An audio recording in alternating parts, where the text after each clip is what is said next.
Assalamualaikum warahmatullahi wabarakatuh. Kembali lagi dengan saya Dede Ramdhani dalam pembuatan dalam pembuatan basis data sederhana. Jadi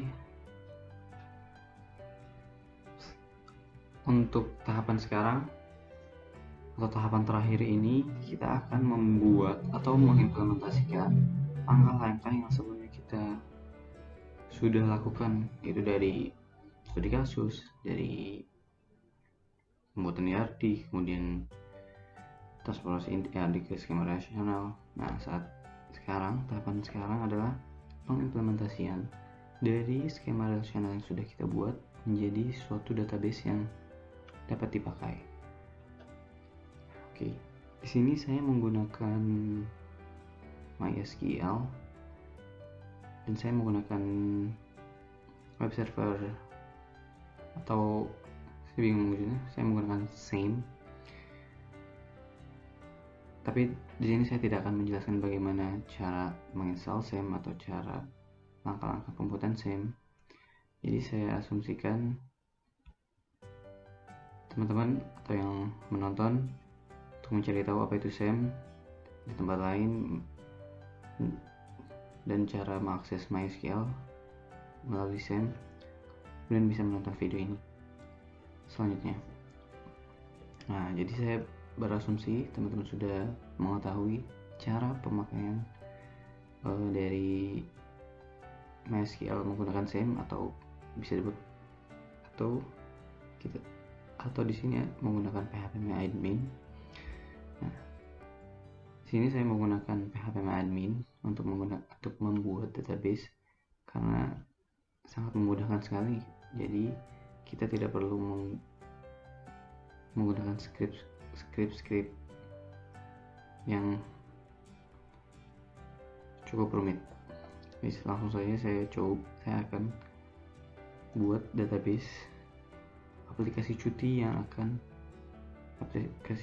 yang sudah kita buat skema relasionalnya. Kita samakan dengan skema relasional. Saya akan menambahkan dengan database-nya eCuti.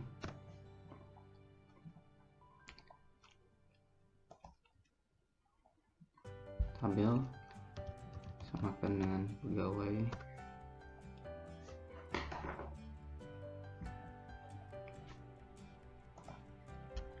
Dan di sini bisa kita lihat kita hanya tinggal mengisi kolom-kolom saja, jadi tidak perlu menghafal scriptnya atau query-nya bisa disebut. Jadi kita tinggal isi saja. Contoh untuk mengisi tabel pegawai, kita isi ID pegawai.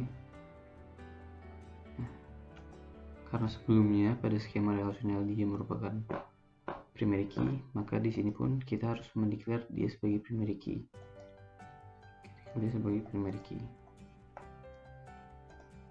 Dan kita AI ini adalah auto increment, jadi kita tidak perlu mengisi field ini, jadi dia akan otomatis terisi dengan banyaknya jumlah data yang akan masuk secara otomatis. Ini nama pegawai,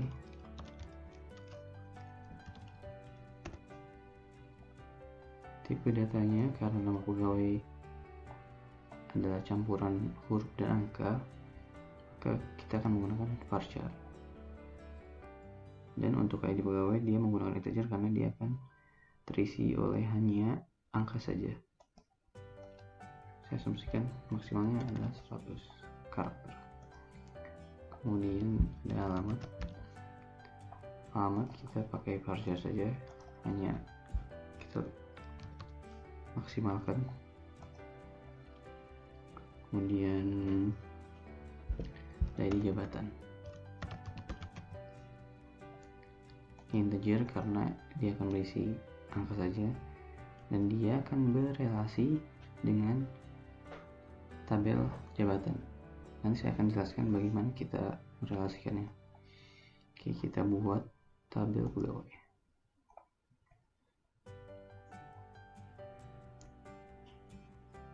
Oke, seperti bisa dilihat tabel pegawai sudah jadi, sudah bisa diakses. Oke, kita buat tabel jabatan. Caranya pun sama, kita isi namanya dan isi kolom-kolomnya. Kalau dia primary key, kita akan berikan indeks primary key.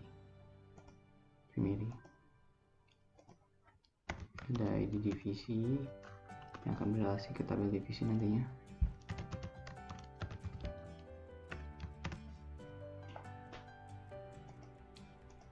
Varchar.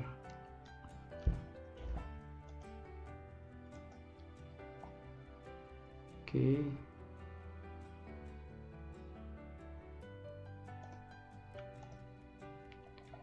Oke, saya akan contohkan bagaimana merelasikan antara satu tabel dengan tabel yang lain. Kita hanya perlu ke tabel ini dan kita pilih tabel mana yang akan direlasikan. Contoh, saya akan merelasikan pegawai. Kita pilih tab struktur. Saya akan merelasikan ID jabatan dengan ID jabatan pada tabel jabatan. Saya pilih relation view, kemudian constraint name. Ini kosongin tidak apa-apa sebenarnya. Kalau saya pilih kolom apa yang akan direlasikan. Sini saya akan relasikan ID jabatan. Kita pilih tabelnya. Kita pilih database-nya, kita pilih tabelnya. Nanti akan kita pilih ID-nya, kita save. Oke. Nah, jika sudah seperti ini, sebenarnya ini sudah terrelasi. Jika kita ingin lihat dia terrelasi atau tidak, kita bisa lihat kita pilih database-nya, kemudian kita lihat designer. Nah, bisa dilihat tabel jabatan dan tabel pegawai berrelasi secara otomatis.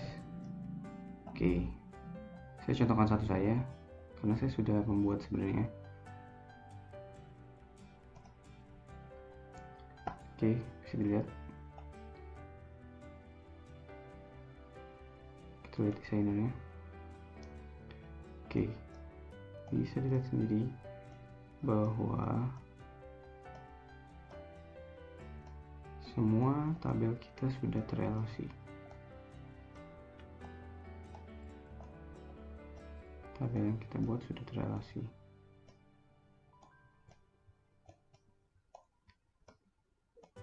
Maka sebenarnya pembuatan database sederhana aplikasi cuti sebenarnya sudah bisa dikatakan selesai.